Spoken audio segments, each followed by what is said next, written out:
नाज़रीन आदाब, खैर मकदम में आपका। आप देख रहे हैं जी सलाम, मैं हूं इमरान खान आपके साथ और लेकर हाजिर हैं हम कश्मीर एक्सप्रेस। अगले 1 घंटे तक हम अपने जम्मू कश्मीर की हर छोटी बड़ी खबर से आपको रूबरू कराएंगे। आइए आगाज करेंगे इस वक्त की हेडलाइंस।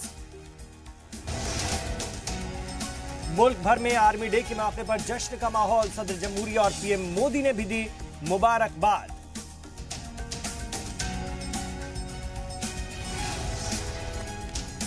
आर्मी डे पर फौज के जवानों ने दिया बड़ा तोहफा। सीज फायर की खिलाफ वर्जी के जवाब में पाकिस्तानी फौज को करारा जवाब। मार गिराए 7 पाकिस्तानी फौजी। जम्मू कश्मीर में सिक्योरिटी फोर्सेस को बड़ी कामयाबी। उरी में दरअंदाजी की कोशिश कर रहे जैश की 6 फिदायीन हमलावरों को मार गिराया गया। 5 की लाश बरामद, 6 की तलाश जारी। मरकजी वजीर दाखिला राजनाथ सिंह ने उड़ी के कामयाब ऑपरेशन और सीज फायर के खिलाफ वर्जी पर सिक्योरिटी फोर्सेस को दी मुबारकबाद। कहा हिंदुस्तानी फौज पर फख्र है। जम्मू असेंबली में ऑपरेशन का हंगामा। सिक्योरिटी फोर्सेस की कार्रवाई और आर्मी चीफ के बयानात पर जताया एतराज।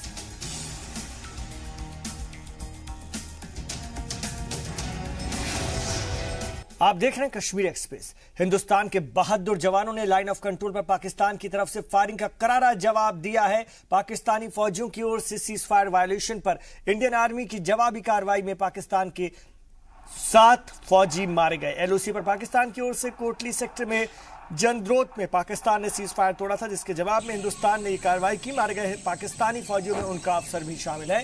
ये सभी फौजी पाकिस्तान की 3rd POK ब्रिगेड की 801 बटालियन के हैं। हिंदुस्तान की ओर से जवाबी कार्रवाई 120वीं ब्रिगेड ने की है। आर्मी की कार्रवाई पर मरकजी वजीर किरण रिजिजू ने कहा है कि हिंदुस्तान बेवजह कार्रवाई नहीं करता है। हमारे तरफ से तो हम बिना मतलब का हम कार्रवाई नहीं करते हैं। जब हमारे जवानों ने कार्रवाई किया है तो ये बहुत ही आप लोगों ने देखने को मिला होगा। पिछले 2 सालों से बड़ी जोर से कार्रवाई चल रहे हैं और उसका नतीजा भी आप लोग को देखने को मिल रहा है। आज आर्मी डे है। आज हर हिंदुस्तानी के लिए फक्र का दिन है। और आज जिस प्रकार से, जिस बहादुरी से, जिस सक्षमता से हमारी फौज ने दुश्मन के दांत खट्टे किए हैं, भारतीय राष्ट्रीय कांग्रेस की ओर से हम उनकी भूरी भूरी प्रशंसा भी करते हैं और उन्हें मुबारकबाद भी देते हैं। भारत माता की रक्षा जिस प्रकार से हमारे सैनिक करते हैं, हमें उन पर गर्व है। पर कल जो सेना अध्यक्ष ने कहा कि सैनिक तो अपनी बहादुरी दिखाएगा, सैनिक तो अपने सर की कुर्बानी भी देगा, सैनिक परिवार की परवाह किए बगैर भी अपना सर्वस्व भारत माता पर न्योछावर कर देगा, पर राजनीतिक तौर से हस्तक्षेप कर पाकिस्तान से आने वाले हर रोज के उग्रवाद को मोदी सरकार कब रोकेगी? अब ये हम नहीं कह रहे, ये सेना अध्यक्ष ने कहा है। प्रधानमंत्री जी को जागकर जवाब देना चाहिए। और पुंछ के मेडर सेक्टर में एलओसी पर पाकिस्तान की ओर से की गई सीज फायर की खिलाफ वर्जी का हिंदुस्तानी फौज ने मुंहतोड़ जवाब दिया है। बीजेपी एमएलए रविंद्र रैना ने इसे बड़ी कामयाबी बताते हुए कहा कि जो भी जम्मू कश्मीर में अमन में खलल पैदा करने की कोशिश करेगा उसका यही हश्र होगा। इस मौके पर हमारे नुमाइंदे राजन वैद्य ने खास बात की रविंद्र रैना से।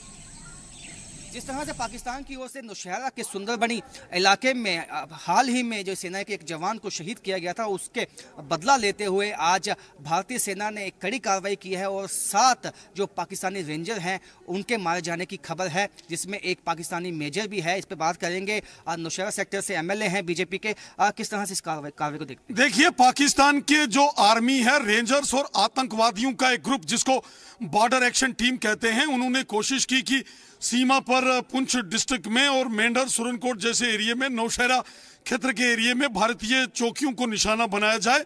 पाकिस्तान की तरफ से बार बार ये कोशिशें होती हैं, बैट एक्शन टीम होता है और वो ये शरारतबाजी और जालसाजी करते हैं कि भारत देश के जवानों के सिर काटे जाएं। जैसे ही भारतीय सेना के जवानों ने आज तड़के देखा कि पाकिस्तान की आर्मी के जवान और आतंकवादी भारतीय सीमा में घुसकर कोई बड़ी साजिश को, आतंकवादी घटना को अंजाम देना चाहते हैं, कोई हमला करने की फिराक में है, तो भारतीय सेना के जवानों ने पाकिस्तान के उस शरारत को निस्ते नाबूद कर दिया और सारे के सारे उस बॉर्डर एक्शन टीम के मेंबर्स को मौत के घाट उतार दिया। ऐसी जानकारी आ रही है कि पाकिस्तान की आर्मी को और आतंकवादियों को बहुत बड़ा जो है वो झटका लगा है, बहुत बड़ा नुकसान हुआ है। जैसे देखने को मिला कि जिस तरह से उन्होंने हमारे जवान को शहीद किया वहां नौशहरा सेक्टर में, उसके बाद अब सेना की जो कार्रवाई है काफी कड़ी होती गई है। देखिए, केवल नौशहरा में ही नहीं, रजौरी, पुंछ, उड़ी, करना, कुपवाड़ा, जितने भी LOC के ऊपर एरिया हैं, पाकिस्तान हमेशा कोशिश करता है कि आतंकवादियों के साथ मिलकर ऐसे ऑपरेशन किए जाएं। फिर कहीं हमारे जवान जो धुंध और चूंकि पहाड़ी क्षेत्र रहता है जहां विजिबिलिटी कम होती है, तो कभी कभी जवानों को इस तरीके से हमला करते हैं कि सिर काटने की कोशिश करते हैं। लेकिन हमारे सतर्क, सजग और बहादुर जवानों ने पाकिस्तान की इस नापाक हरकत को विफल कर दिया और सारे के सारे पाकिस्तानी सेना के जवान थे या फिर आतंकवादी थे, उनको मौत के घाट उतार दिया है। और वहीं उत्तरी कश्मीर के उड़ी में 6 आतंकवादी जो घुसपैठ करके भारतीय सीमा के अंदर घुसपैठ करके आए थे, उनको भी मौत के घाट उतार दिया है सेना ने। बहुत बड़ी कामयाबी हमारी सेना को मिली है और पाकिस्तान जब भी ऐसी हरकत करेगा, पाकिस्तान को इसी अंदाज में जवाब दिया जाएगा। तो ये इनका कहना था रविंद्र रैना का कि भारतीय सेना की एक बहुत बड़ी कामयाबी है और पाकिस्तान जब भी ऐसी नापाक हरकत करेगा उसको ऐसा ही जवाब मिलेगा। कैमरामैन आशु के साथ राजन वैद, जी मीडिया, जम्मू। जम्मू कश्मीर के उरी में फौज को बड़ी कामयाबी मिली है। जैश ए मोहम्मद की 6 खुदकुश हमलावरों को जवानों ने ढेर कर दिया है। अंधेरे का फायदा उठाकर जैश की दहशतगर्द उरी के दुलांजा में सरहद पार से दरअंदाजी की कोशिश में थे। सिक्योरिटी फोर्सेस को जैसे ही इस दरअंदाजी की खबर लगी, उन्होंने इलाके की घेराबंदी कर दी और जब दहशतगर्द सरहद पार करने की कोशिश कर रहे थे, तभी जवानों ने उन्हें पकड़ने की कोशिश की। लेकिन चारों तरफ से अपने आप को घिरा देखकर दहशतगर्दों ने फौज के जवानों पर फायरिंग करना शुरू कर दिया। दहशतगर्दों की जानिब से की जा रही फायरिंग का जवानों ने मुंह तोड़ जवाब दिया, जिसमें चारों दहशतगर्द ढेर हो गए। कार्रवाई के दौरान जैश का एक दहशतगर्द छिप गया था, जिसे बाद में सिक्योरिटी एजेंसियों ने तलाशी मुहिम चलाकर मार गिराया। ये एक बहुत ही सक्सेसफुल ऑपरेशन है क्योंकि आज जो है 15 जनवरी को आर्मी डे होता है और कुछ ही दिनों में 26 जनवरी आने वाली है। तो हमें अंदेशा रहता है ऐसे समय पे कि हमारे जो ये इस टाइप की जो हरकतें ये हमारे पड़ोसी देश करते हैं, तो हम काफ़ी तैनात थे और इसी वजह से हम ये इस फिदाइन ग्रुप को जो कि हमारे इलाके में घुस रहा था उसको हम देख पाए और उसके बाद उसको हम सक्सेसफुली एलिमिनेट कर पाए। इस ऑपरेशन में हमने 5 टेररिस्ट को मारा है, जिनमें से 4 की बॉडी हम रिकवर कर चुके हैं। 5वां टेररिस्ट जो है झेलम रिवर के बैंक के ऊपर, जो कि दुश्मन की तरफ है, उधर की तरफ बैठा हुआ था और उसको हमने वहीं मार गिराया है। तो उसकी बॉडी हम रिकवर नहीं कर पाए हैं अभी तक। जिस तरीके का असला वो लेके चले हैं, तो उनके इरादे इसी टाइप के थे कि वो कुछ ना कुछ बड़ा ही हमारे इलाके में करने वाले थे। तो ये बहुत ही सक्सेसफुल ऑपरेशन है क्योंकि हमने उनको कुछ भी इंजाम देने से पहले ही उनको ख़त्म कर दिया है। अभी तंजीम के बारे में हम डिटेल उतनी अभी नहीं निकाल पाए हैं। अभी ऑपरेशन जारी है और सैनिटाइजेशन ऑपरेशन चल रहे हैं। थोड़ी देर के बाद हमें इनका भी कुछ दिनों से खबर आ रही थी कि कुछ टेररिस्ट अटेम्प्ट करेंगे स्नीक इन करने के उड़ी सेक्टर से। उस खबर के चलते ये एम्बुशेस लगाए गए थे और आज सुबह वहाँ कांटेक्ट हुआ, जिसमें हमारा एक्सचेंज ऑफ फायर में 6 टेररिस्ट मारे गए, जिस 5 बॉडीज मिल गई हैं। 6th को सर्च किया जा रहा है और ये जैश ए मोहम्मद से ताल्लुक रखते हैं और खबर ये थी कि ये सुसाइड अटैकर हैं। कुछ अनासर जो नहीं चाहते कि कश्मीर में अमन हो, उनकी हमेशा कोशिश रही है कि इस तरह से सुसाइड अटैकर्स को भेजा जाए और हाई प्रोफाइल अटैक्स किए जाएं और ताकि हालात को खराब किया जाए। ये वही कोशिश है। हमारी फोर्सेस अलर्ट हैं और मुझे पूरा विश्वास है कि हम इनको कामयाब नहीं होने देंगे। Yeah, our success rate on various operations against the terrorists are very successful. I compliment our forces for that. मरकजी वजीर दाखिला राजनाथ सिंह ने उड़ी के कामयाब ऑपरेशन और सीजफायर की जवाबी कार्रवाई में मारे गए 7 पाकिस्तानी फौजियों के लिए सिक्योरिटी फोर्सेस को बधाई दी है। उड़ी सेक्टर में घुसपैठ कर रहे जैश ए मोहम्मद के 6 दहशतगर्दों को सिक्योरिटी फोर्सेस ने ढेर कर दिया है। जैश ए मोहम्मद के आतंकवादियों को सुरक्षा बलों ने ढेर किया है। 5 से ज्यादा आतंकी मारे गए, घुसपैठ कर रहे थे। तो हमारे सारे सेना और सुरक्षा के जवान बधाई के पात्र हैं। और उरी के दुलानजा में मारे गए दहशतगर्दों के पास से भारी तादाद में हथियारों का जखीरा बरामद हुआ है, जिनमें AK-47 के साथ मैगजीन, गोलियां, हैंड ग्रेनेड शामिल हैं। दहशतगर्दों के पास से पाकिस्तान से बने कई सामान भी बरामद हुए हैं। There are 4 AK-47s, 3 UBGLs and 38 UBGL grenades, about 23 hand grenades, 9 IEDs and many such warlike items were recovered from these terrorists. Uri में दरअंदाजी की कोशिशों को नाकाम करते हुए हिंदुस्तानी आर्मी की ज्वाइंट टीम ने 6 दहशतगर्दों को हलाक कर दिया और दूसरी तरफ पुंछ में भी सीज फायर की जवाबी फायरिंग में 7 पाकिस्तानी फौजियों को हलाक कर दिया गया है। इस पर खास बात की हमारे नुमाइंदे तजम्मुल ने बीजेपी MLC सोफी यूसुफ से। सेक्टर में 7 पाकिस्तानी रेंजर्स को सेना ने मार गिराया, वहीं ओडी सेक्टर में भी 6 के करीब मिलिटेंट मारे जा चुके हैं। सियासी तौर पर इसका नजरिया रियासती असेंबली और काउंसिल में कितना पड़ेगा, हमारे साथ मौजूद हैं जम्मू कश्मीर भारतीय जनता पार्टी के senior leader member legislative council Sophie Yusuf साहब। यूसुफ साहब, एक तरफ सियासी मामला चल रहे हैं, दूसरी तरफ उड़ी और उसके बाद पुंछ सेक्टर में जिस तरह से इंसानी जानों का जिया हो रहा है, सियासी तौर पर आप इसको किस तरह से देखते हैं? देखिए, जब तक पाकिस्तान ये क्रॉस बॉर्डर टेररिज्म बंद नहीं करेगा तब तक ये चलता रहेगा। आप देख लीजिए कि 1940 से लेके 47 से लेके आज तक कितने सैनिक जो है बॉर्डरों पे मारे गए हैं। आज 1987 को याद करिए आप, 1987 से लेके आज तक मुझे लगता है कि लाखों नौजवान जो है बेमौत मर गए हैं। इसमें पाकिस्तान का दौरा साफ नज़र आता है कि ये जो पाकिस्तान को हिंदुस्तान की खुशी नहीं दिख रही है, तो ये इसमें जो है टांग अड़ाने की कोशिश कर रही है। आपने दिनेश्वर शर्मा जी की बात करी है। इससे पहले भी जब कांग्रेस की सरकार थी, यहाँ नेशनल कॉन्फ्रेंस की सरकार थी, उस वक्त भी इंटरलोक्यूटर्स यहाँ आए, उन्होंने भी बात करना शुरू कर दिया। जैसे आप देखेंगे कि अटल बिहारी वाजपेयी जब प्राइम मिनिस्टर थे, 99 की बात मैं करूँगा, तो 2000 में उन्होंने अडवाणी जो हमारे होम मिनिस्टर थे, हुर्रियत के साथ टेबल पे बिठा दिया कि आप आ जाइए, अगर कोई जम्मू कश्मीर का मसला है तो इस मसले को हल करेंगे। बदकिस्मती से 2004 में फिर दोबारा कांग्रेस की सरकार आई और नेशनल कॉन्फ्रेंस की सरकार आई और मुज़ाकरात वहां से ठप होकर। अब आप देख लीजिए पुंछ रजौरी में कितने हिंदुस्तान के जवानों को जो है उन्होंने टारगेट बना दिया है। और जब वो हमारे नौजवान को, हमारे जवान को जो है वार करेंगे तो हमारे यहाँ जवान ऐसे नहीं बैठे हैं, वो भी उनको वापस करेंगे। मुझे लगता है कि दोनों तरफ से ये जो खून खराबा है ये बंद होना चाहिए, बट इसकी शुरुआत जो है पाकिस्तान को करनी चाहिए। हिंदुस्तान ने बहुत बार कोशिश की है। अभी जब हमारे honourable prime minister Narendra Modi ji जो ही उन्होंने इख्तियार संभाला, जो उन्होंने जो अपना हलफ ले लिया, उसमें मुशर्रफ साहब को बुला लिया और उसके बाद वो लाहौर चले गए। क्यों गए? नवाज शरीफ तो क्यों चले गए? इसलिए गए कि उसके बाद आपने देखा पठानकोट हो गया। तो इसमें जो है पाकिस्तान का बड़ा अहम रोल है।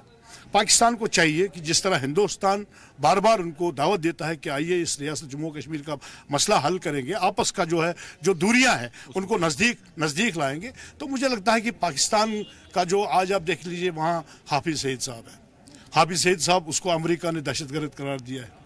आज आप देख लीजिए वो अब सियासत चला रहा है। तो इस तरह जब तक पाकिस्तान नहीं सुधरेगा मुझे लगता है कि ये तब तक चलता रहेगा। तो पार्टी जिनका मशवरा है कि पाकिस्तान को अपना जो तौर तरीका है उसको बदलना होगा, और उन्होंने कहा कि अटल बिहारी वाजपेयी जी से लेकर तमाम लीडरशिप जो आई अभी तक पाकिस्तान के साथ रिश्ते बेहतर करने की हर मुमकिन कोशिश की, लेकिन इनका इल्ज़ाम है कि कांग्रेस पार्टी का सत्ता में आने के बाद, इक़्तिदार में आने के बाद वो डायलॉग प्रोसेस जो है वहीं रुक गया। अशरफ वानी के साथ सैयद तजम्मुल, जी मीडिया, असेंबली सेक्रेटेरिएट, जम्मू।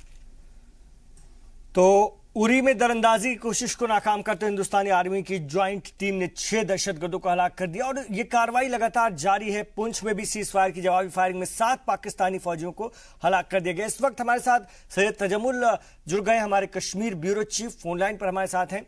जिस तरह से कार्रवाई हो रही है, ऑपरेशन ऑल आउट के तहत भी कार्रवाई हो रही है और ये जो दरअंदाजी पाकिस्तान करने से बाज नहीं आ रहा है, सख्त जवाब दिया जा रहा है, इसको किस तरह से देखा जाए, और खास तौर से ऐसे वक्त में जबकि पाकिस्तान को दुनिया भर में अलग थलग करने की कोशिश की जा रही है और टेररिज्म एक बड़ा मसला है, उसको देखते हुए पाकिस्तान पर कई इल्जाम लगे हैं, अमेरिका ने भी इल्जाम लगाए हैं। उसके बावजूद वो अपनी हरकत से बाज नहीं आ रहा है। तो जम्मू कश्मीर में इस कार्रवाई को कैसे देखें सैयद तजम्मुल?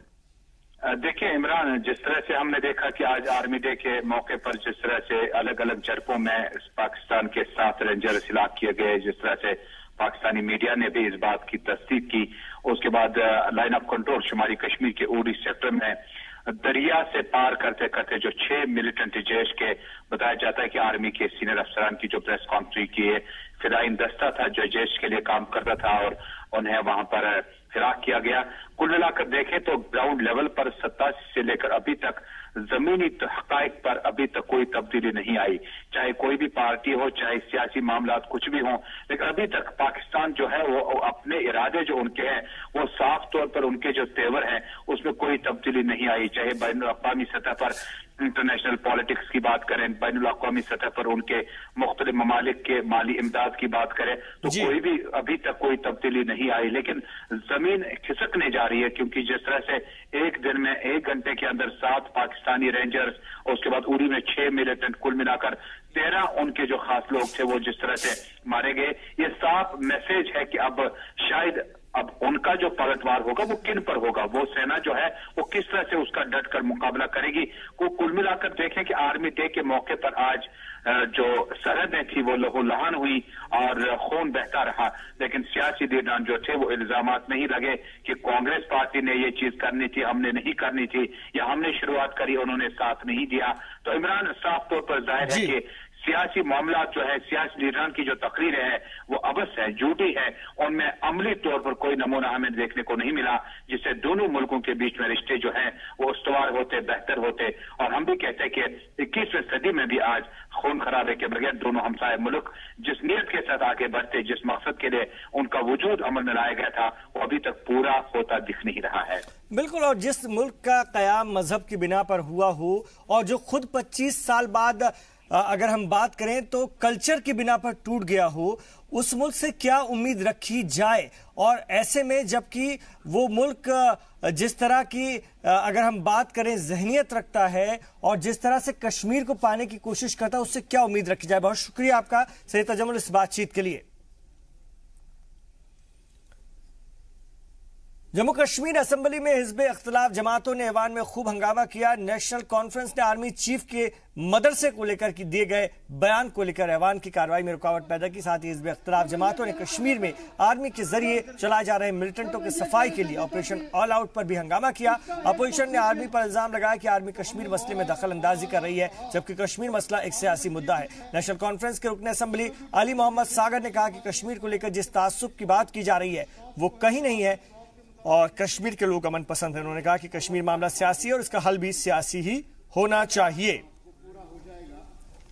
नहीं, वॉकआउट हमने किया इसलिए कि ये जो ऑपरेशन ऑल आउट कैसो अप्लाई कर रहे हैं अब नॉर्थ कश्मीर में और सेंट्रल कश्मीर में, इसमें हमारी तशवीश है पब्लिक रिप्रेजेंटेटिव की, और खासकर श्रीनगर में जो कल सर्चेस किए हैं, आज लिखा है अखबार ने 17 साल बाद ये सर्च ऑपरेशन हुए, क्रैकडाउन किए हैं। अगर हम कह रहे हैं हालात को ठीक करना है, एमनेस्टी दे रहे हैं जो पत्थरबाज बच्चे थे उनको वापस मेन स्ट्रीम में ला रहे हैं, तो दूसरी तरफ हम ऐसी हरकत कर रहे हैं कि जो कुछ 2-3 आने कुछ हालात ठीक होने लगे थे उसको भी हम पानी फेर रहे हैं उन हालात पे।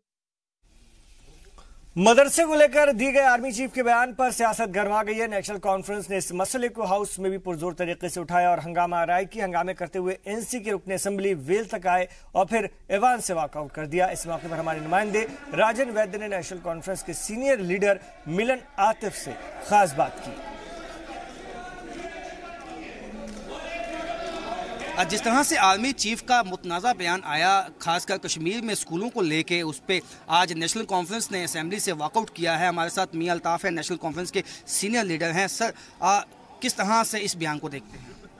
देखिए, हमने जो अपोजिशन है उसने एक तो ये इशू है जिस पे वॉकआउट किया है, इसलिए कि ये अच्छा नहीं लगता है कि अपेरेंटली जो कल आर्मी के चीफ की तरफ से बयान आया कि वो जो स्टेट मैटर्स हैं एजुकेशन के हवाले से उनमें आर्मी चीफ पब्लिकली कुछ बयान दे, और जो हुकूमत यहाँ पार्टी कर रही है PDP, उसने भी आर्मी चीफ के इस बयान की मजम्मत की है। गोया हम जो कह रहे हैं वो ये इनके जो साथ बैठे हुए हैं वो भी कह रहे हैं।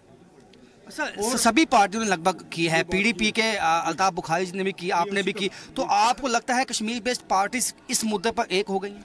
नहीं, कश्मीर बेस्ड पार्टी की बात नहीं है, ये इंस्टीट्यूशंस की बात है। मैं ये कहता हूँ कि जम्मू में भी कोई अगर जो शऊर आदमी है, जो सोचने वाले हैं, जम्मू के लोगों में भी ये सोच है कि आर्मी के चीफ को इन चीज़ों में नहीं, अपने आप को डायरेक्टली इन्वॉल्व नहीं करना चाहिए।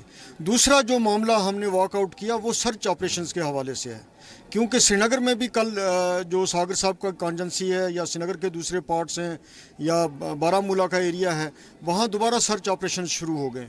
एक तरफ हुकूमत कह रही है कि हालात ठीक हैं, हम पंचायत के इलेक्शन करवा रहे हैं, बेहतरी है।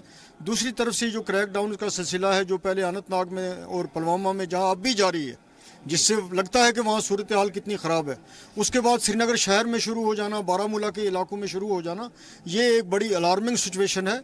और हमने उसके लिए भी गवर्नमेंट को कहा कि गवर्नमेंट अपनी पॉलिसी बताए कि क्या है। सर एक तरफ उड़ी सेक्टर में जो है सेना को कामयाबी मिली है, दूसरी तरफ लगातार जो है ऑपरेशन ऑल आउट वहाँ पे कंटिन्यू है, तो ऐसे में लगता है आपको कि आर्मी को एक फ्री हैंड चाहिए कश्मीर के अंदर? देखिए, ये फ्री हैंड की बात नहीं है। बात यह है कि ये जो मौजूदा हुकूमत है, ये क्लेम क्या कर रही है? ये कह रही है कि हालात बिल्कुल ठीक हैं, हमारे कंट्रोल में हैं। अगर हालात ठीक हैं तो फिर श्रीनगर के शहर में तलाशियां किस बात पे हो रही हैं? उड़ी के इलाकों में जहां बॉर्डर पे फौज काम कर रही है, चले ठीक है, लेकिन जो गांव देहात हैं वहां क्रैकडाउन क्यों हो रहे हैं पुलिस की तरफ से, सीआरपी की तरफ से? ये सर्च ऑपरेशन का सिलसिला अगर दोबारा शुरू हुआ है तो हमारे कहने का मतलब ये है कि फिर जम्मू कश्मीर में हालात ठीक नहीं है, खास तौर पे कश्मीर वैली में। सर आने वाले दिनों में एनसी का क्या रहेगा, इस पे स्ट्रेटजी क्या रहेगी?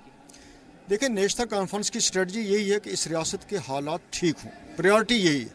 यहाँ हालात ठीक होंगे तो यहाँ पॉलिटिकल प्रोसेस हो सकता है, यहाँ डेवलपमेंट हो सकती है, यहाँ टूरिज्म हो सकता है।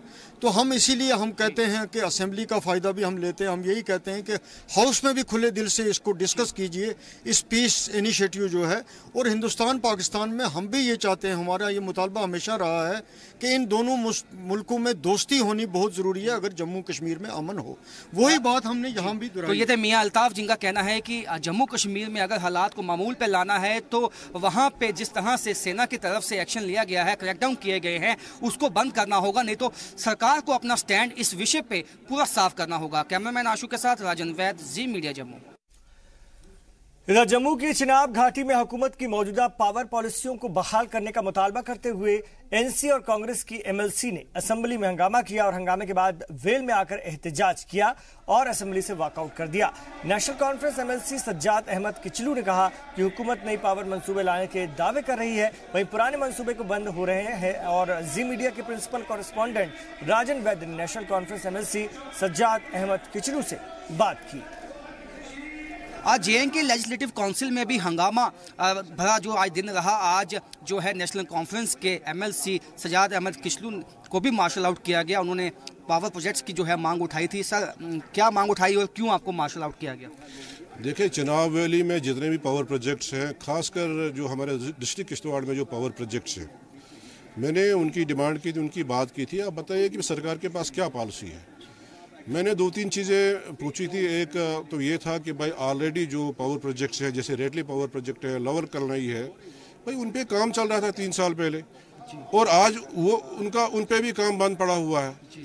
और आप नए प्रोजेक्ट की बात कर रहे हैं। आप कहते हैं कि भाई हम नए प्रोजेक्ट यहाँ शुरू करेंगे, पकल डूल शुरू करेंगे, हम कीरू क्वाड हम शुरू करेंगे, और उस पर जो है हम जितने भी हमारे बेरोजगार हैं उन लगेंगे। मगर मुझे लगता है सरकार के पास कोई पॉलिसी नहीं है, ना नए प्रोजेक्ट्स के लिए, ना पुराने प्रोजेक्ट जो चल रहे थे। किशोर साहब, ऐसे में सरकार जब खासकर पीडीपी जब यहाँ हुकूमत में जब आई तो उनका ये वादा था कि नए कश्मीर में और जम्मू कश्मीर में जो है पावर प्रोजेक्ट्स आएंगे और पावर जनरेटिंग जो है एक तरह से एक स्टेट बनाएंगे जम्मू कश्मीर को। देखिए, ये सरकार जो है तो बातें तो बहुत करती है। ये कहती है कि भाई हमारे पास रिसोर्सेज है। फॉर्चुनेटली ये चिनाब रीजन में जो है 20,000 मेगावाट का पोटेंशियल है। यहाँ पावर जो है निकल जनरेट हो सकता है। हमारी सरकार में आप देखिए 96 में हमने डुलस्ती को शुरू किया और उसको कंप्लीट किया। उसके बाद बगलियार को शुरू किया, बगलियार हमने कंप्लीट किया। उसके बाद बगलियार सेकंड हमने शुरू किया, उसको भी कंप्लीट किया। इस वक्त सरकार के पास काफ़ी जो है रेवेन्यू जनरेट हो रहा है उन प्रोजेक्टों की वजह से।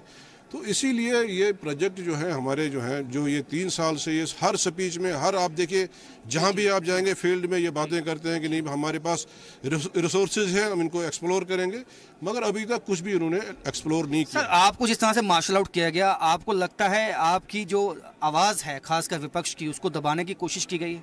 देखिए ये बदकिस्मती है कि चेयरमैन साहब जो है या तो उनको समझ नहीं आता है। मैं तो देखिए ये इतना जेन्युइन कंसर्न है, आप देखिए अंदाज़ा लगाइए, आप कीरू क्वाड और करथे की मैं ये बात करूंगा, मैं पकलडूल की मैं बात करूंगा, जो किश्तवाड़ की टोपोग्राफी है वहाँ हमारे लोगों के पास ज़्यादा ज़मीनें नहीं है क्योंकि पहाड़ी इलाका है, बहुत कम ज़मीनें हैं।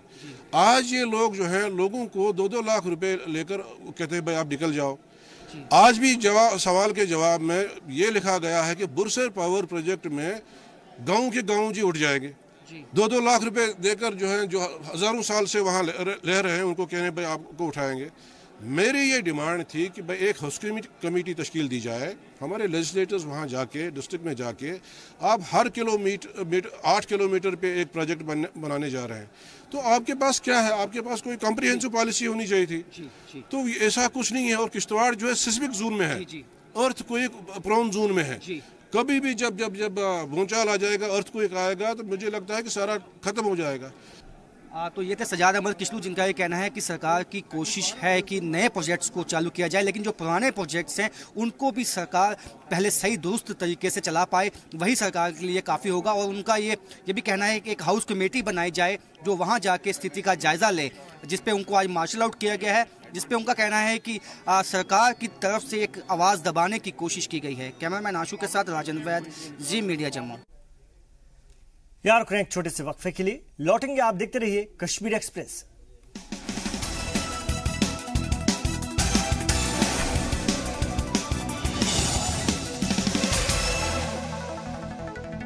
आप देख रहे हैं कश्मीर एक्सप्रेस। बिजली मंसूबों को लेकर कांग्रेस ने भी हुकूमत पर निशाना साधा और चिनाब घाटी के लोगों को अनदेखा करने का इल्जाम लगाया। इस पर हमारे नुमाइंदे राजन वैद्य ने कांग्रेस के एमएलसी नरेश कुमार से खास बात की। जहां एक तरफ नेशनल कॉन्फ्रेंस ने आज पावर प्रोजेक्ट्स को लेकर यहां वेल में आके प्रोटेस्ट किया और यहां अपनी सरकार के सामने बात रखी है चिनाब वैली की, वहीं कांग्रेस के भी एमएलसी जो हैं उन्होंने भी शाना बशाना उनका साथ दिया। सर, क्या आपकी वजूहात थी जिसकी वजह से आप? सरकार काफ़ी देर से एक इशू लेके बैठी हुई है। बजट में भी उन्होंने डिस्कस किया कि हम पावर प्रोजेक्ट्स को चलाने वाले हैं और पावर प्रोजेक्ट्स की बात कर रहे हैं कि हम उनको सरकार गवर्नमेंट ऑफ इंडिया से वापस लाने वाले भी हैं। मगर जब ग्राउंड पे आज सवेरे यहाँ क्वेश्चन लगा हाउस में, उस क्वेश्चन में हमको भी, क्योंकि मेरे एरिया का कंसर्न है, मैं चिनाब वैली से ताल्लुक़ रखता हूँ, मैंने कहा कि सरकार ये बताए कि 48 मेगावाट का हमारा एक लोअर कॉलोनी का प्रोजेक्ट है, पिछले 4 साल से कम बंद पड़ा हुआ है, अमाउंट पैसा इनके पास है, 10% काम हुआ है, क्या वजह है कि काम क्यों नहीं हो रहा? उस पर दावे आपको बहुत कर रहे हो। हमारा एक रितले का प्रोजेक्ट है, 850 मेगावाट का वो प्रोजेक्ट है, 4 साल से काम बंद पड़ा है। जब से ये सरकार आई है काम से बंद पड़ा हुआ है, ये काम नहीं कर पर है हमने। लेकिन मुझे यहाँ एक सवाल, एक अहम सवाल है और मेरा आखिरी सवाल भी आपसे यही है कि आज आपने इन इशू को उठाया गया है, लेकिन काफ़ी देर से वो जो प्रोजेक्ट्स हैं वो बंद हैं, आपने सड़कों पर आप क्यों नहीं आए? आप यहाँ पे तो आपने आवाज़ उठाई, लेकिन वहाँ के लोगों को आप अपने साथ लेके आने में या उनके साथ चलने में क्यों नहीं कुछ मदद आपको मिल पाई? नहीं, ये बात नहीं जो आप कह रहे हो। बेसिकली इन पावर प्रोजेक्टों से लोग डिसलोकेट हो रहे हैं। वहाँ बगलियार प्रोजेक्ट जो आज रामबन के एरिया में, चंद्रकोट के एरिया में चल रहा है, 4 पहले के लोग जो डिसलोकेट हुए हैं वहाँ से, एरिया सबमर्ज होने की वजह से उनकी डिसलोकेशन को रिहेबिलिटेशन आज तक सरकार नहीं कर पाई, क्योंकि इनके दावे थे ना, इनके दावे हैं। यही इशू हम लेकर किश्तवाड़ में, चूंकि बुसर का है, कॉलोनी का है, वहाँ भी लोग इफेक्ट हो रहे हैं, तो हमने ये कहा कि भाई वो पहाड़ी इलाका है, वहाँ लैंड अवेलेबल नहीं है। तो आपका ये मांग है कि क्या आप कंपनसेशन दिया जाए उनको जो नए प्रोजेक्ट लगाने के लिए, या आप चाहते हैं जो पुराने प्रोजेक्ट बंद पड़े हैं उनको चालू किया जाए? हम चाहते हैं कि प्रोजेक्ट्स जो बंद पड़े हैं उनका काम फौरी तौर पर चालू हो। सरकार में अनएम्प्लॉयमेंट बहुत है और यहाँ कम से कम उन प्रोजेक्टों का काम शुरू होने से 10,000 बेरोजगार जवान जो है हमारे, वो जॉब वहां ले सकते हैं। तो ये थे कांग्रेस एमएलसी, जिनका ये कहना है कि जो पुराने बंद पड़े किश्तवाड़ खासकर जिले में और वहां चिनाब वैली में जो प्रोजेक्ट्स हैं, पावर प्रोजेक्ट्स, उनको चालू किया जाए। उससे ना बल्कि रोजगार मिलेगा बल्कि वहां के लोगों को सहूलियतें मिलेंगी। कैमरामैन आशु के साथ राजन वैद, जी मीडिया जम्मू। असेंबली बजट इजलास हंगामे की भेंट चढ़ने के बाद पीडीपी ने कांग्रेस और नेशनल कॉन्फ्रेंस पर निशाना साधते हुए कहा कि अपोजिशन के पास कोई मुद्दा नहीं है। जब ये इक्तदार में थे तब भी नाकाम थे और अपोजिशन में भी नाकाम साबित हुए। इस मुद्दे पर हमारे नुमाइंदे तजम्मुल ने पीडीपी एमएलसी आसिर रेशी से बात की। इसमें ट्रेजरी बेंच के जो इश्यूज हल करने चाहिए थे, अपोजिशन के जो मुतालबात थे, दरअसल रियासत जम्मू कश्मीर के असेंबली में अब की बार वही चला जो पुरानी रिवायतें थी कि अब की बार अपोजिशन कहते हैं कि हमें मौका नहीं मिलता है बोलने का और उसके बाद मार्शल आउट किए जाते हैं नेशनल कॉन्फ्रेंस। अब सीधे चलते हैं पीटीपी जो कि ट्रेजरी बेंच के मेंबर लेजिस्लेटिव काउंसिल यासिर ऋषि साहब हैं। ऋषि साहब, आपने अपना एक्सपीरियंस देखा कि जब आप अपोजिशन में थे तो ये चीज़ें होती थी, आज वही हो रहा है, क्या कुछ बदला ज़मीन पर? नहीं बदला, कुछ सही में कुछ नहीं बदला, क्योंकि जो ये नेशनल कॉन्फ्रेंस और कांग्रेस की जो गवर्नमेंट थी ये गवर्नमेंट में भी नाकाम रहे और अपोजिशन में भी नाकाम ही है। ये है नहीं इनको कभी गवर्नमेंट करनी आई, नहीं इनको अपोजिशन करनी आई। तो आपको क्या करना आया? आप तो अपोजिशन से निकलकर गवर्नमेंट में आए थे, अब वही हो रहा है। आप देख लीजिए, आप हमें गवर्नमेंट करनी आई, आप देख लीजिए कितने चेंजेस आई, आप बजट में देख लीजिए, बाकी हालों में देख लीजिए। असल में क्या है कि इनको अपोज बजट के खिलाफ जो था, इनको बोलने के लिए कुछ है नहीं, उसके अपोजिट कुछ बोल नहीं सकते हैं, बात नहीं कर सकते हैं। मेरा एक ही मसला है, मैं मतलब ये सीरियस भी और मजाक भी है, यहाँ पर जम्मू और कश्मीर की जो परेशानी है वो नेशनल कॉन्फ्रेंस और कांग्रेस की वजह से है, क्योंकि उनको हुकूमत करनी है। जब ये हुकूमत में रहे तो ये नाकाम रहे और अपोजिशन में हम जब रहे, पीडीपी अपोजिशन में रही तो कामयाब एज ए अपोजिशन रही, एज ए हुकूमत रही। चाहे 2002 और 2003 की बात ले लीजिए जो पीडीपी के रहे। तो ओवर कॉन्फिडेंस है क्या? ओवर कॉन्फिडेंस नहीं है हमारी गवर्नमेंट, हम ओवर कॉन्फिडेंस नहीं है। मैं यही कह रहा हूं आपको, 2002 और 2006 की बात आप ले लीजिए, पीडीपी कामयाब गवर्नमेंट रही, इस बार जो है कामयाब गवर्नमेंट रहेगी। हम एज ए अपोजिशन भी कामयाब रहे, एज ए गवर्नमेंट भी कामयाब रहे। मेरे ख्याल से इनको न अपोजिशन करने का लोगों को हक देना चाहिए, न गवर्नमेंट करने का। लेकिन यह सब आखिर में कि जो कुछ हुआ, सजाद किचलू साहब काफी सीरियस लेजिस्लेटर हैं, काफी सीनियर लेजिस्लेटर हैं और बेस्ट अवार्ड भी उन्हें दिया गया, ऐसा नहीं होना चाहिए। नहीं, वो चेयरमैन की तरफ कुर्सी की वो बिल्कुल उनके ऊपर ही जा रहे थे। चेयर में बहरहाल वो चेयर होती है तो चेयरमैन का वो हक बनता था कि वो करना, मेरा वो नहीं है। सजाद किचलू इशू नहीं है इसमें इशू है कि इनके पास कुछ है ही नहीं बोलने के लिए और नहीं इनको बोलना कुछ नहीं आता। ये अफसोस की बात है। मैं लोगों से यही कह रहा हूं कि इनको अपोजिशन में भी के लायक नहीं है, इनको नहीं बैठना चाहिए अपोजिशन में, क्योंकि है ही नहीं उसके लायक, इनको नहीं करनी आती ना अपोजिशन में गवर्नमेंट, कभी इनको नहीं आई। पीटीपी के senior member legislative council member Yasir Rishi के मुताबिक नेशनल कॉन्फ्रेंस कांग्रेस उन्हें न सत्ता में काम करना आया और न ही विपक्ष में काम किया। उनका मुतालबा है कि जो पीटीपी और बीजेपी कर रही है उसकी पजीराई होनी चाहिए। लेकिन आपको बताऊं कि लगातार अपर हाउस और लेजिस्लेटिव असेंबली से ये खबर है कि स्पीकर और चेयरमैन का कोऑर्डिनेशन इतना अच्छा है कि अपोजिशन को अपनी बात रखने का मौका कम मिलता है। अब देखना होगा कि आगे के जो ही बजट सेशन आगे बढ़ता जाएगा, नेशनल कॉन्फ्रेंस और कांग्रेस इन इश्यूज के अलावा किन इश्यूज को एड्रेस करने के लिए आगे आएगी। अशरफानी के साथ सईद तजम्मुल, जी मीडिया, जम्मू। अनंतनाग एमएलए सैयद फारूक अंद्राबी ने कहा कि उनकी सरकार ने शंकरपैरा और दुरू में 2 रिसीविंग स्टेशनों को अपग्रेड किया है। एमओएस पावर और पीएचई इसे 50 सालों में सबसे बड़ी कामयाबी मान रहे हैं और सरकार के जरिए उठाया बड़ा कदम माना जा रहा है। महकमे का कहना है कि इससे पहले किसी भी सरकार ने ऐसा कदम नहीं उठाया। मेरे साथ मौजूद हैं मेंबर लेजिस्लेटिव असेंबली हल्का इंतखाब डूरू साउथ कश्मीर सैयद फारूक अंद्राबी साहब। आग की होलनाक वारदात में 6 दुकानें इनकी कंस्टिट्यूंसी में खाकस्तर हुई। सरकार का इस पे क्या रद्दअमल है, डिविजनल इंतजामिया का क्या रद्दअमल है, सीधे चलते हैं अंद्राबी साहब के पास। अंद्राबी साहब, ये जो बदकिस्मत से वाकया पेश आया तो सरकार की तरफ से क्या जवाब मिला? मैंने अभी मैं ऑनरेबल सीएम से रिक्वेस्ट करता हूं कि जो आज रात को वेरीनाग बाज़ार में 6 दुकानें खाकस्तर हो गई और उसमें लाखों रुपए का वहाँ माल जायदाद जो उनका था वो भी खाकस्तर हो गया। तो मेरी ऑनरेबल सीएम से मुद्दिबाना इल्तिमास है कि वो इन दुकानदारों को रिहेबिलिटेट करने के लिए उनको भरपूर मुआवजा दिया जाए। तो डिविजनल इंतजाम से आपने आज खुद बात की कि जो फौरी इकदाम उठाने जाने थे वो क्या उठाए गए या डिप्टी कमिश्नर की तरफ से? बिल्कुल, डिप्टी कमिश्नर से भी मेरी बात हुई और देवकाम साहब से भी मेरी बात हुई इस बारे में। तो अभी तक चूंकि हमने देखा कि ये महीने जो होते हैं इसमें आगजनी की वारदातें होती है कश्मीर प्रोविंस में, इसके लिए एसडीआरएफ और बाकी टीमें जो हैं क्या उनसे भी अपील करते हैं कि वो थोड़ा सा मुत्तहिद हो जाएं? सबसे मेरी अपील है जिससे जो रिहेबिलिटेशन में जो डिपार्टमेंट काम करता है उनको मेरी तरफ से अपील है कि वो इन दुकानदारों का खास ख्याल रखे और उनको फिर से आबाद। आखिरी सवाल होगा कि एमएलए क्या कर सकता है फौरी तौर पर, जो एक मेंबर लेजिस्लेटिव असेंबली काउंसिल वो क्या कर सकता है अगर इस तरह की मजबूरी पड़ जाए? उसमें यही है कि डिप्टी कमिश्नर से जो इसमें एक जो लाही अमल बना हुआ है, तो उनके साथ बात हुई है मेरी, और उनको बताया गया है इसके बारे में, इसको एसेस करे, पहले तो असेसमेंट करे कि किसका कितना नुकसान है। उसके कमर्शियल है, खाली रेजिडेंशियल नहीं है? नहीं, कमर्शियल है। कमर्शियल। बहुत बहुत शुक्रिया आपका।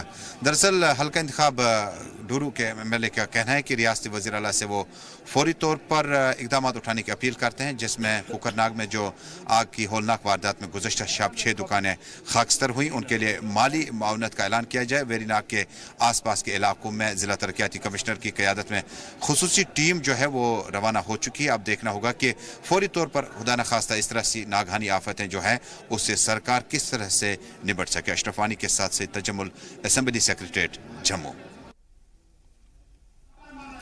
तो MOS पावर और PHE 50 सालों में एक बड़ी कामयाबी मान कर चल दी है, और वो ये है कि शंकरपैरा और दुरू में 2 रिसीविंग स्टेशनों को अपग्रेड किया गया है, और सरकार के जरिए इससे बड़ा कदम माना जा रहा है। महकमे का कहना है कि इससे पहले किसी भी सरकार ने ऐसा कदम नहीं उठाया है। तो अनंतनाग MLA सैयद फारूक अंद्राबी ने कहा कि उनकी सरकार ने शंकरपैरा और दुरू में 2 रिसीविंग स्टेशनों को अपग्रेड किया है।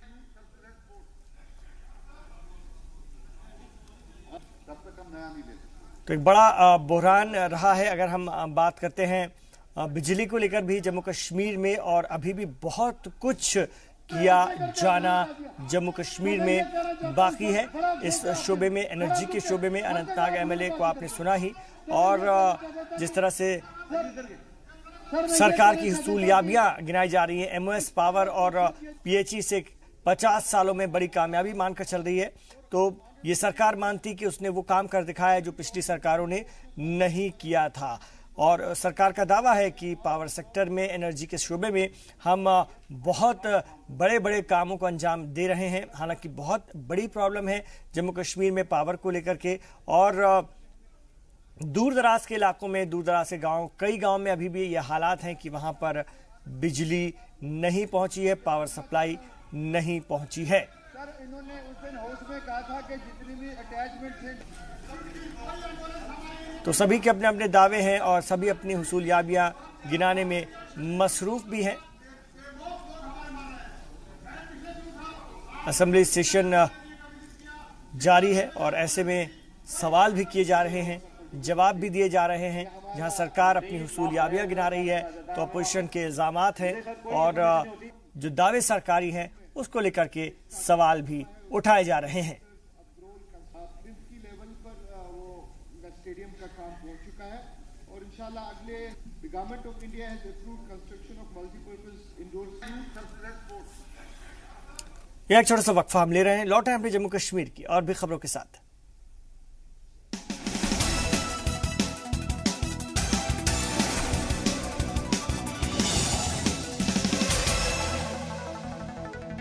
आप देख रहे हैं कश्मीर एक्सप्रेस। कुपवाड़ा पुलिस ने मिलिटेंसी को बढ़ावा देने वाले हिजबुल मुजाहिदीन और जैश मोहम्मद के 4 ओवरग्राउंड वर्कर्स को गिरफ्तार किया, जो पिछले 3-4 महीने से एक्टिव थे और 3 मकामी लोगों को मिलिटेंसी ग्रुप में शामिल होने के लिए मोटिवेट कर रहे थे, और उन्हें उनके घर वालों को फाइनेंशियल मदद करने का लालच दे रहे थे। इससे पहले पकड़े गए मुलजिम अपनी साजिश में कामयाब होते उनका खुलासा हो गया। पकड़े गए 4 ओवरग्राउंड वर्कर्स में से 2 कुपवाड़ा जिले से ताल्लुक रखते हैं और 2 पुलवामा के रहने वाले हैं।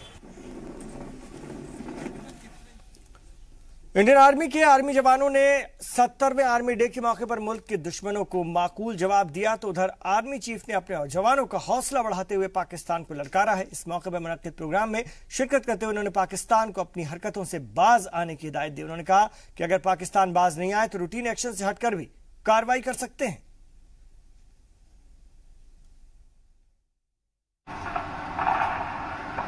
इंडियन आर्मी के जवान 70वां आर्मी डे मना रहे हैं। इस मौके पर दिल्ली में अमर जवान ज्योति पर शहीदों को खिराज अकीदत पेश की गई। फौज के तीनों खित्तों के आर्मी चीफ ने बहादुर शहीदों की शहादत को याद किया। सदर जमहूरिया रामनाथ कोविंद और वजीर आजम नरेंद्र मोदी ने भी आर्मी डे पर पूरे मुल्क को मुबारकबाद दी। आपको बताते हैं कि 15 जनवरी को ही क्यों आर्मी डे के तौर पर मनाया जाता है। दरअसल 15 जनवरी 1949 को field marshal general KM Cariappa army chief बने थे। तभी से इस दिन को आर्मी डे के तौर पर मनाया जाता है। आर्मी डे पर देश में तकरीबात का एहतमाम हुआ। फौज के जवानों ने परेड निकाली और आर्मी बैंड भी बजाया गया। Army chief general Bipin Rawat, navy chief Sunil Lanba और एयरफोर्स चीफ BS धनोआ ने शहीदों की शहादत को सलाम किया। फौज ने परेड निकाली और अपनी ताकत से दुनिया को रूबरू कराया। इस मौके पर आर्मी चीफ ने देश के लिए जान न्योछावर करने वाले शहीदों के अहले खाना को एजाज से भी नवाजा। बता दें कि इंडियन आर्मी के 70वें आर्मी डे पर जनरल बिपिन रावत ने दुश्मनों को सख्त पैगाम दिया है। उन्होंने इशारों में पाकिस्तान को हिदायत दी और कहा कि अगर हमें मजबूर किया गया तो मजबूत कार्रवाई करने में हम पीछे नहीं हटेंगे। रावत ने कहा कि पाकिस्तान की ओर से सीज फायर की खिलाफ वर्जी बर्दाश्त नहीं की जाएगी।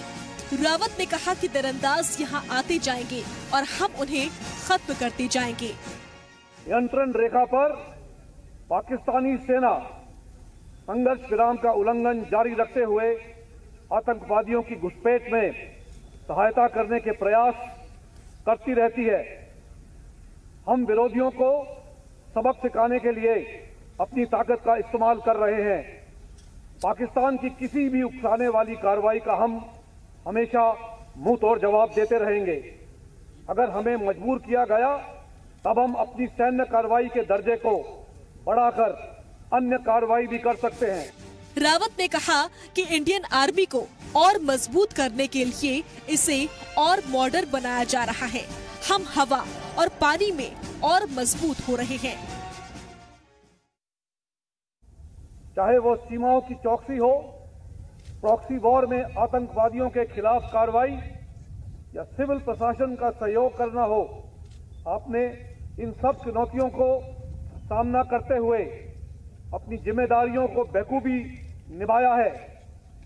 आपने जो उपलब्धि हासिल की है या आसानी से प्राप्त नहीं हुई है।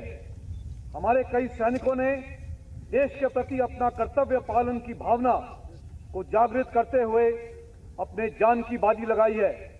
हमें उन पर गर्व है। बदलती सुरक्षा परिस्थितियों की वजह से हमें भविष्य में भी कई चुनौतियों का सामना करना पड़ेगा और हमें इनका मुकाबला करने के लिए सदैव तैयार रहना है। भारतीय सेना ने अन्य सुरक्षा एजेंसियों के साथ काम करते हुए आतंकवादियों पर लगातार दबाव बनाए रखा है। मैं जम्मू कश्मीर पुलिस और केंद्रीय सशस्त्र पुलिस बलों को इन ऑपरेशंस में महत्वपूर्ण योगदान के लिए उनकी विशेष प्रशंसा करता हूं। साल 2017 में इंडियन आर्मी ने न सिर्फ बॉर्डर पर बल्कि LOC के अंदर भी दहशतगर्दों के खिलाफ कई कामयाब ऑपरेशन किए। जी सलाम भी अपने जवानों को सलाम करता है। स्पेशल डेस्क जी मीडिया। और आइए अब देखते हैं 5 मिनट में 25 खबरें।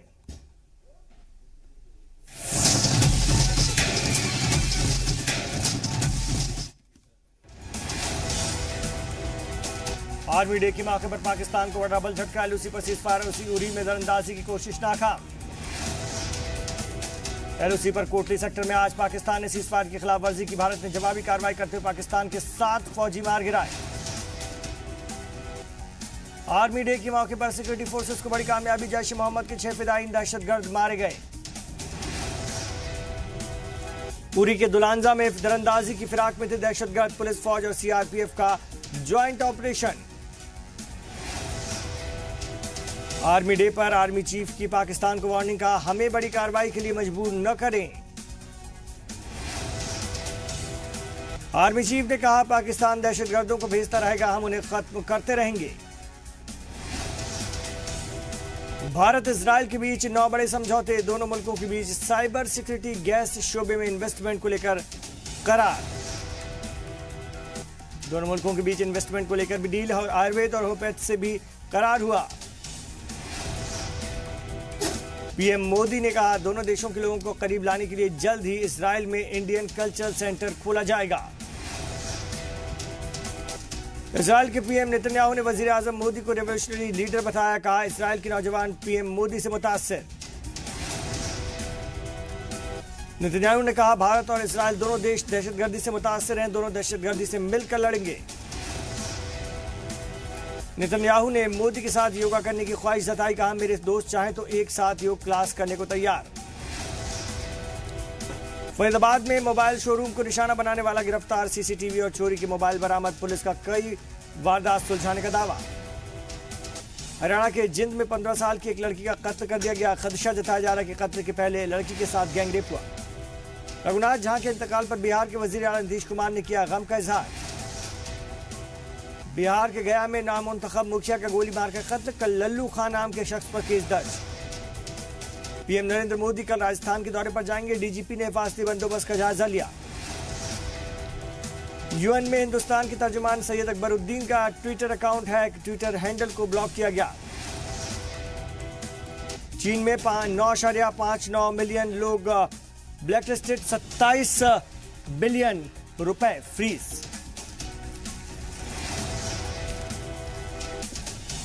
और बात करते हैं ट्रेनों को की सिक्योरिटी की। रेलवे पटरी को निगरानी अब ड्रोन से होगी। भीड़भाड़ वाले स्टेशन और ट्रेन हादसे में मदद ली जाएगी। अंडर 19 वर्ल्ड कप टूर्नामेंट में भारत ने दम दिखाया। अपने पहले मुकाबले में ऑस्ट्रेलिया को 100 रन से हराया। टीम इंडिया ने टॉस जीतकर पहले बल्लेबाजी करते हुए ऑस्ट्रेलिया के सामने 328 रन का बड़ा स्कोर खड़ा किया। कप्तान पृथ्वी शॉ ने शानदार 94 रन बनाए रहे थे। वहीं मनजोत कालरा ने 86 रन की पारी खेली। 328 रन के जवाब में बल्लेबाजी करने उतरी ऑस्ट्रेलियाई टीम महज 228 रन बनाकर ऑल आउट हो गई। न्यूजीलैंड में चल रहे अंडर 19 वर्ल्ड कप में ऑस्ट्रेलिया के खिलाफ दो हिंदुस्तानी गेंदबाजों की स्पीड से चौंकी दुनिया। शिवम माली ने 145 तो कमलेश नागरकोटी ने 147 किलोमीटर फी घंटे की स्पीड से की गेंदबाजी। भारत और अफ्रीका के बीच जारी टेस्ट मैच में बारिश की वजह से खलल पड़ गया। इसके पहले हिंदुस्तानी टीम 307 रन पर ऑल आउट हो गई थी। विराट कोहली ने शानदार 153 रन बनाए।